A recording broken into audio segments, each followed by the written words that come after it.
Se você fizer uma pesquisa rápida, você vai perceber que o que mais existe no mundo são pessoas dizendo que você pode, que você consegue, que você pode ter o que você quiser, que você pode ser o que você quiser, fazer o que você quiser, ganhar quanto você quiser. Existe sim uma grande quantidade de pessoas dizendo e afirmando isso. Mas por que quando nós paramos para olhar de fato para a população, para a forma com que as pessoas vivem, nós percebemos que é muito pequeno, na verdade, o grupo de pessoas que de fato conseguem ser, ter prazer, viver as suas vidas de forma extraordinária. Segundo Earl Nightingale, a nossa população é dividida em dois grupos: os que têm e os que não têm. Segundo Earl Nightingale, esse grupo é dividido em 95% das pessoas que não têm e os 5% das pessoas que têm. Ou seja, 95% das pessoas que possuem vidas quase ao nível do desespero e apenas 5% das pessoas que conseguem ser, ter, fazer, viver as suas vidas segundo as suas regras. Liberdade financeira, liberdade de tempo, liberdade geográfica. A grande pergunta que me intriga e que intriga a todos é por quê? Será que existe uma resposta? E será que se alguém gritar para este 95% sobre a resposta, será que eles lhe darão ouvidos? Você já percebeu que ao longo da nossa história, todas as pessoas que tentaram salvar a população, tentaram salvar as pessoas, foram mortos, apedrejados, esquartejados, queimados como churrasco ou crucificados, foram enforcados, decapitados. Por quê? Falta de informação e cegueira em seguir lideranças mal intencionadas. Nós estamos vivendo hoje uma epidemia de emburrecimento humano. Cada dia mais as pessoas estão se tornando cada vez menos capazes de tecer um pensamento lógico. As pessoas estão a cada dia mais hipnotizadas, acreditando cegamente e piamente em mentiras nas quais elas sequer têm coragem de questionar. Nosso sistema educacional tende cada vez mais a emburrecer as pessoas. Você sabia que existe um projeto global criado por um grupo de pessoas que dominam o nosso mundo para emburrecer cada vez mais as pessoas? Você realmente acredita que uma pessoa com 4 anos de idade, lá no prézinho, pré-B, pré-A, pré-1, pré-2, até a faculdade, são 11, são 10, são 15 anos de estudo? Você realmente acredita que se nós tivéssemos um sistema de educação sério, uma pessoa sairia da faculdade com o comportamento que ele sai, com o raciocínio que ele sai, com o conhecimento que ele sai? Basta você ver as pesquisas que estão sendo feitas na internet. As pessoas estão saindo da faculdade mais burras do que quando entraram, mais ignorantes, mais desinformadas e, pior ainda, completamente doutrinadas, algumas delas inclusive com dificuldades de saberem se são seres humanos, animais ou plantas. Por que isso está acontecendo? Isso é planejado assim. Por que é planejado assim? Porque quanto mais burro o ser humano for, mais fácil de doutriná-lo, enganá-lo e de convencê-lo a fazer aquilo que eu gostaria que ele fizesse. Infelizmente, a grande maioria da nossa população não quer ver a verdade. E se a verdade é apresentada a ela, acontece como sempre aconteceu. O mensageiro é apedrejado, esquartejado, enforcado, arrastado em praça pública, ou o que mais acontece nos dias de hoje, cancelado online. O que fazer em relação a isso? Primeiro, você precisa dar-se de conta. Segundo, você tem que saber a qual grupo quer pertencer. Ao grupo dos 95% doutrinados que vivem suas vidas na expectativa e na esperança de que existe um Salvador, seja ele um líder religioso, seja ele um líder político, seja ele um líder de comunidade, seja ele quem for, que de alguma forma fará com que a sua vida mude? Ou você quer pertencer àquele grupo que passa a entender que o único responsável pela transformação de sua vida é você mesmo, e você passa, por sua livre e espontânea vontade, buscar a informação e o conhecimento verdadeiro que tem o poder para transformar a sua vida? Somente 5% das pessoas vivem vidas extraordinárias. Somente 5% das pessoas conquistam seus sonhos, têm liberdade financeira, liberdade geográfica, liberdade de tempo. 95% das pessoas vivem vidas desesperadas Qual a diferença entre esses dois grupos? Bem simples. Está na autorresponsabilidade. 95% das pessoas não acreditam que a vida que elas têm é responsabilidade sua. Elas julgam, criticam e apontam dedos. A culpa é do governo, a culpa é dos professores, a culpa é do nosso papa, é do nosso bispo, é do nosso pastor, a culpa é dos nossos avós. Nunca é responsabilidade minha. 5% das pessoas sabem que se algo tiver que ser feito, é responsabilidade sua. 5% das pessoas sabem que ninguém se importa e que ninguém está vindo para o seu resgate. 5% das pessoas colocam a sua cara nos livros e estudam por tempo suficiente até que entendem o que está escrito ali. E se você me perguntar, ok, professor, qual é a solução? Eu vou te dizer qual é a solução. A solução é, em um mundo de pessoas amadoras, ignorantes e sem qualquer conhecimento, você tornar-se profissional. O melhor naquilo que faz. Dedicar seu tempo, sua atenção, seu dinheiro, seu esforço, sua energia, seu foco, sua vida em tornar-se bom, o melhor naquilo que você faz. Este é o caminho. Enquanto os outros dormem, estude. Enquanto assistam televisão, pratique o que você estudou. Enquanto eles insistem em culpar as pessoas, assuma a responsabilidade, corrija os seus erros, faça de novo, faça quantas vezes for necessário. Treine, até que você seja o melhor naquilo que você faz. Nesse dia você terá resultados. No começo deste vídeo eu disse que existe hoje milhares de pessoas que dizem que você pode, que você consegue. E de fato, você pode, você consegue, se e somente se você assumir a responsabilidade e se der de conta. Infelizmente hoje, muitas das pessoas que teoricamente estão tentando ajudar estão contribuindo para o emburrecimento das pessoas. Não existe nenhuma forma de você ter o que você quer ter sem que você esteja envolvido fisicamente, colocando a sua energia em prática. Nós vivemos em um mundo de terceira dimensão, de matéria. Podemos ser seres físicos, podemos viver em um mundo quântico, mas aqui, nesta realidade onde nós escolhemos viver essa temporada, é a ação que determina os resultados. Ação e reação. E, infelizmente, muitas pessoas estão sendo conduzidas a acreditar que existe uma forma de você ficar sentado as coisas acontecerem. Então, o meu objetivo aqui hoje é chamar a atenção dos 5% ou daqueles que já perceberam isso e que estão tentando passar para os 5%. O caminho não é fácil, o caminho não é rápido e o caminho é solitário. Você não vai poder contar com a ajuda de muitas pessoas. Muitas vezes você não vai poder contar com a ajuda de ninguém, a não ser com a sua própria. Não vai poder contar com sua esposa ou com seu marido, muito menos com seus filhos, principalmente filhos dessa nova geração. Não vai poder contar com seus pais, nem com seu melhor amigo. Provavelmente você vai contar apenas consigo mesmo, com seus mentores que podem ser online, podem estar em livros, podem estar em cursos, podem estar em áudios, em vídeos, podem estar em seminários ou em grupo de mastermind, mas principalmente conte consigo mesmo. Assuma a autorresponsabilidade, defina até onde você quer ir, estipule o que você quer fazer, qual profissão quer seguir e se determine que você será o melhor, que você será profissional em um mundo de amadores. O dia em que você tomar essa decisão, você passará para o 5%. Podemos conviver com pessoas difíceis e acreditar que nosso sofrimento maior é por causa disso. Mas será mesmo?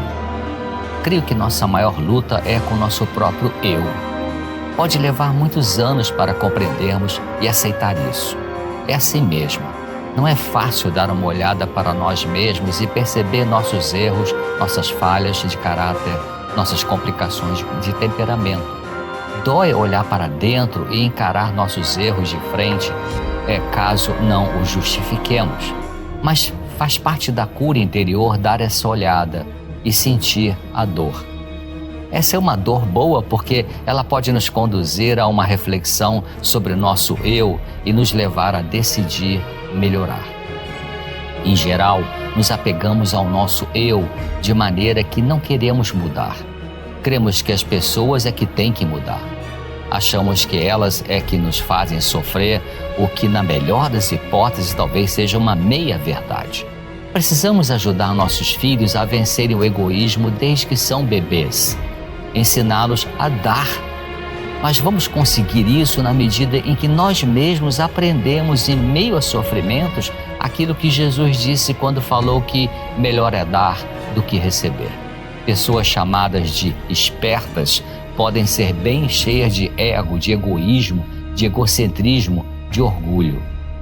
Elas querem ficar sempre no primeiro lugar da fila, querem pegar a fatia maior de bolo no prato, correm para pegar a melhor vaga no estacionamento, disparam para conseguir a cadeira mais confortável no ambiente.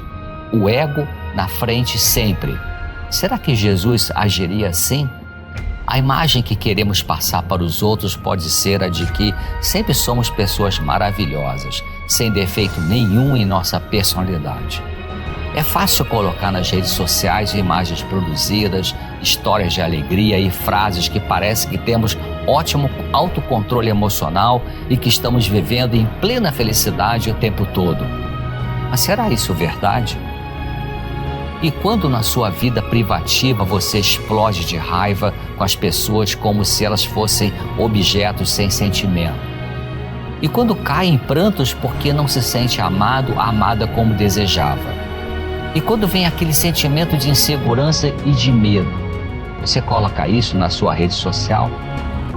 Em nossa arrogância podemos crer e dizer aos outros que sabemos bem onde estamos indo e o que devemos fazer sem precisar da ajuda de ninguém, inclusive de Deus.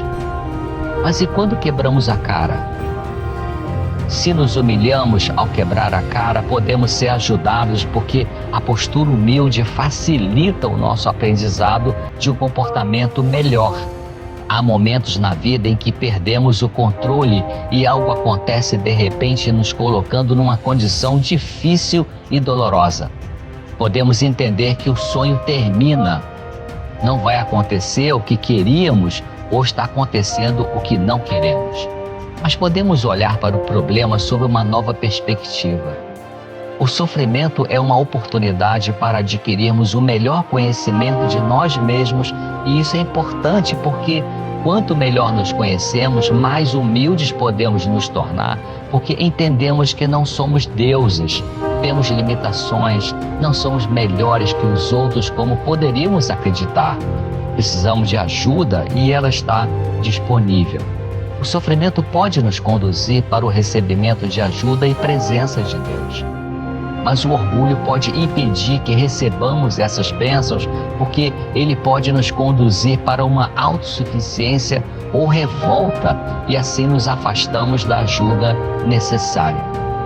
Abrindo mão do orgulho, nosso velho e doente eu vai morrendo para dar lugar a um novo eu produzido pela humildade para expulsar a arrogância do eu. Consideramos ser humilde como uma atividade passiva, ou seja, alguém ou algo nos torna humildes. Somos humilhados pelo desemprego, por um relacionamento fracassado ou por um sonho despedaçado. Estamos acostumados a ser aconselhados a nos impor, mas a não nos humilhar.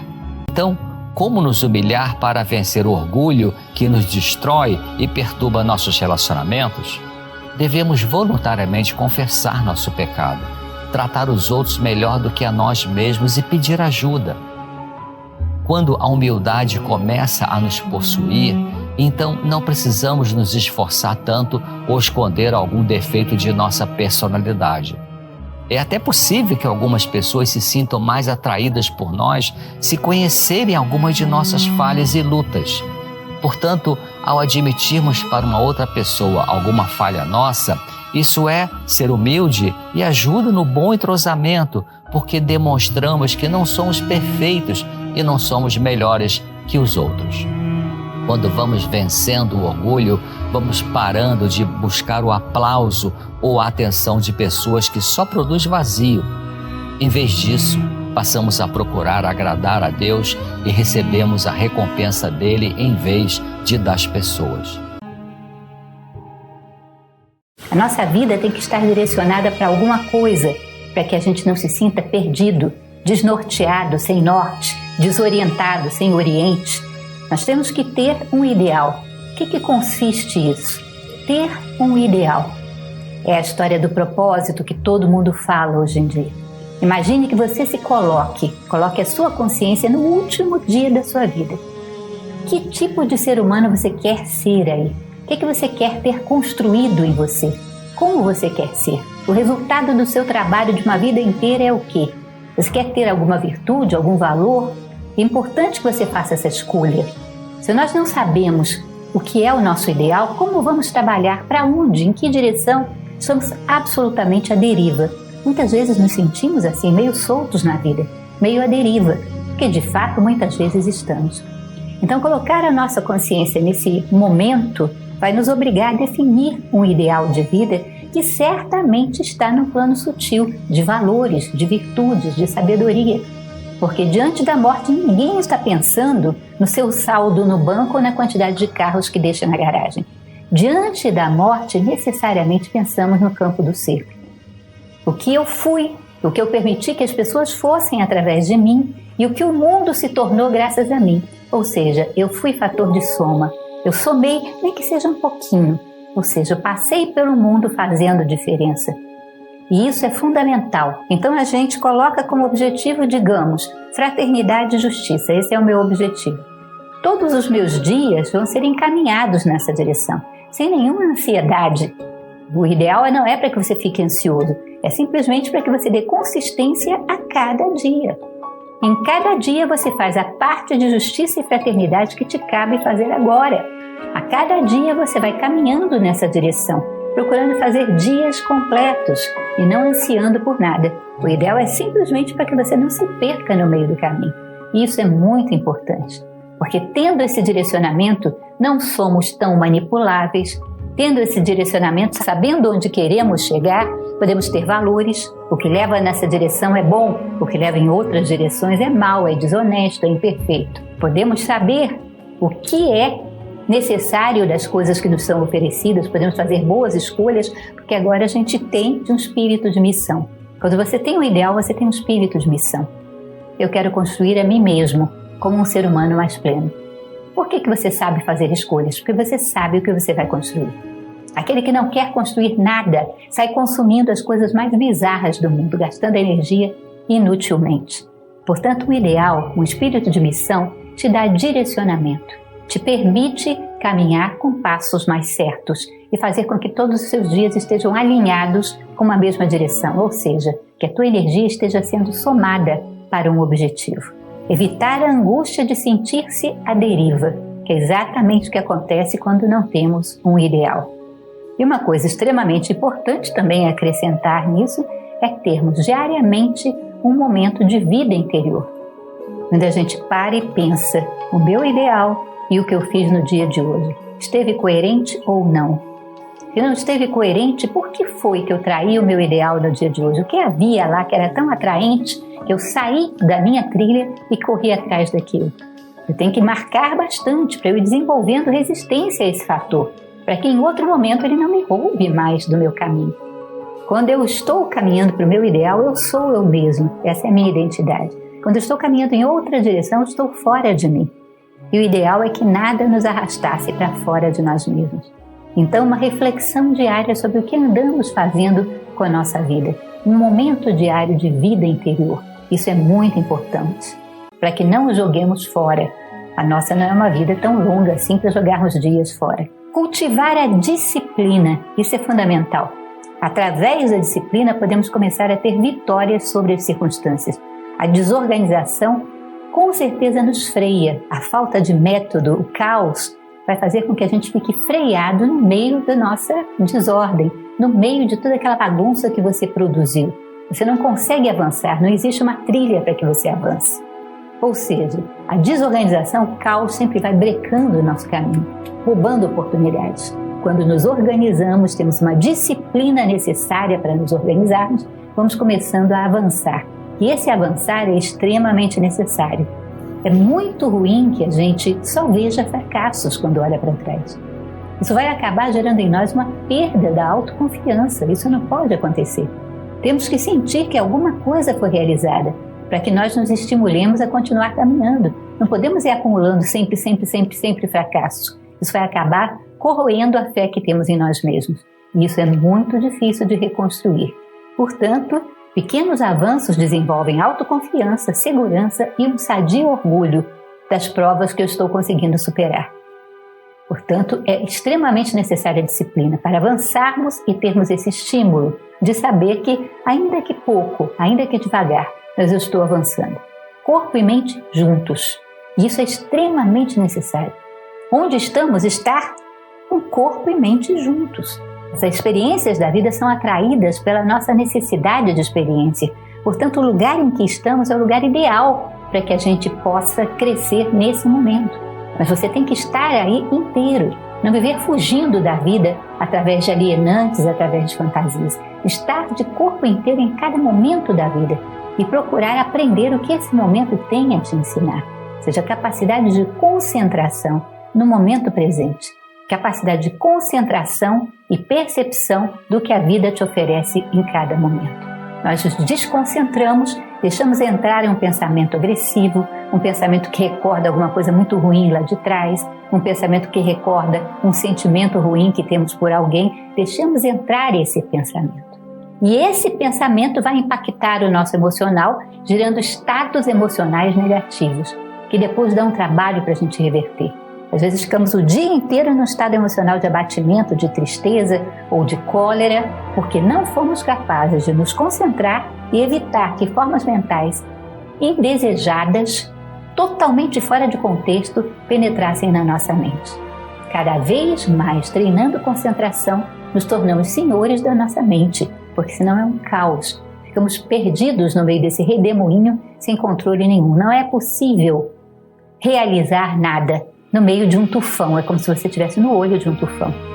Há que controlar a mente para que ela se centralize naquilo que é necessário a cada momento. Estar no presente com entusiasmo evita ansiedade. Corpo e mente juntos. Quando você está com corpo e mente juntos, você está inteiramente no presente. E estar no presente vai cortar o fio da ansiedade.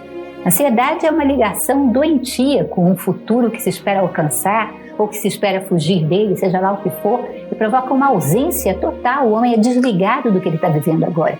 Ele vive ausente deste momento, ligado a uma possibilidade, a um medo, a alguma coisa. Quando você procura se concentrar no dia atual, estar de corpo e mente juntos no dia atual, você não anseia por nada. Anseia simplesmente realizar o seu ideal nesse dia, como se esse dia fosse o único, como se fosse o último dia da sua vida, com o frescor do primeiro dia e com o toque definitivo do último. E assim combatemos estados de ansiedade, que são normalmente uma fuga do presente constante. Quando temos uma dor emocional, muitas vezes surge uma dor do nada. Sentimos uma certa angústia, uma certa tristeza. O que imediatamente fazemos? Vamos remexer o nosso plano mental para encontrar uma justificativa para isso. Se não encontramos nada no momento presente, vamos remexer um passado mais distante. Daqui a pouco encontramos uma justificativa. Foi por isso. Foi porque quando eu era criança, meu professor me disse tal coisa, aconteceu tal coisa. E você justifica uma forma emocional que, se você não justificasse, ela passaria. Às vezes captamos formas emocionais que são de outras pessoas. Isso é normal no plano emocional. Às vezes somos contaminados por formas emocionais que estão passando. E se você não dá uma justificativa para ela, ela vai embora do mesmo jeito que veio. Mas você atrela ela uma justificativa mental, aí ela fica. E é mais um dia preso a formas emocionais pesadas. Se você já fez isso e já atrelou uma explicação para sua tristeza, para sua angústia, seja lá o que for, procure fazer imediatamente o contrário. Para essa justificativa, lembre de 3, 4, 10 acontecimentos que foram o contrário disso. Essa pessoa me ofendeu aquele dia. Lembrar de 10 vezes onde as pessoas me disseram coisas animadoras, belas, fizeram coisas boas por mim, me mostraram o meu valor. Deve estar cheio disso na sua vida.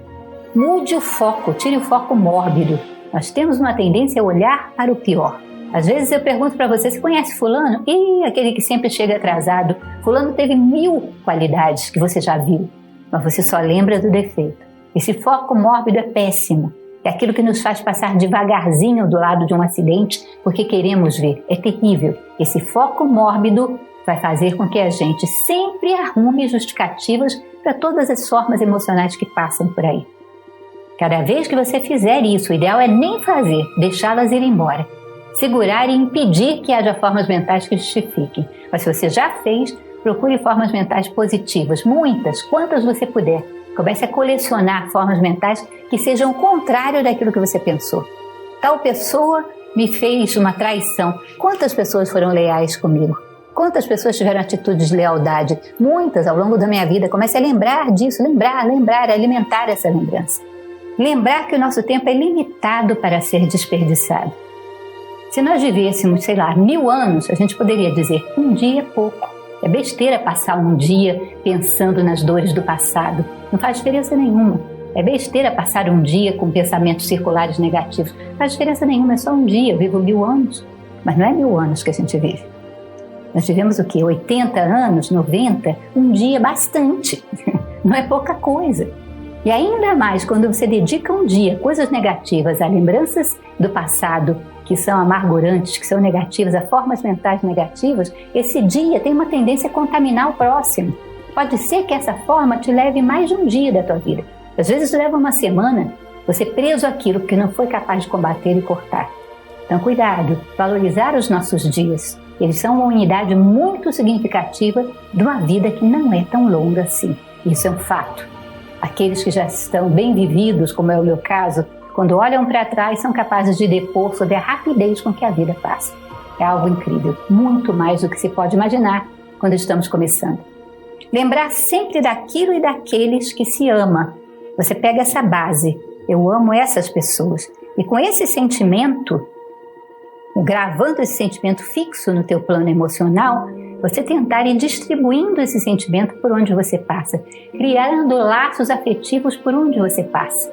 E os lugares por onde você passa e as pessoas que estão com você, criar muitos laços afetivos. Procurar amar a tal ponto que o nosso coração fique sempre cada vez mais preenchido.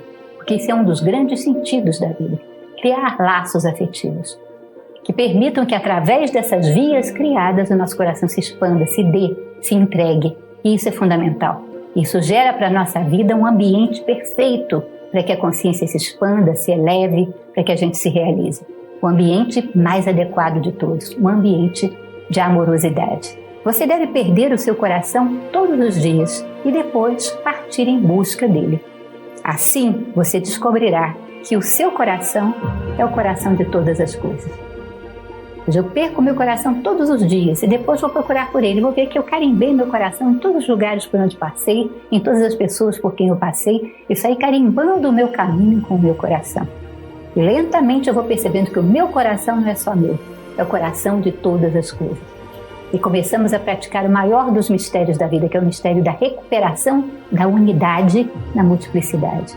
O grande mistério do universo é reconquistar a unidade. E isso nos dá, evidentemente, um estado mental e emocional o melhor possível.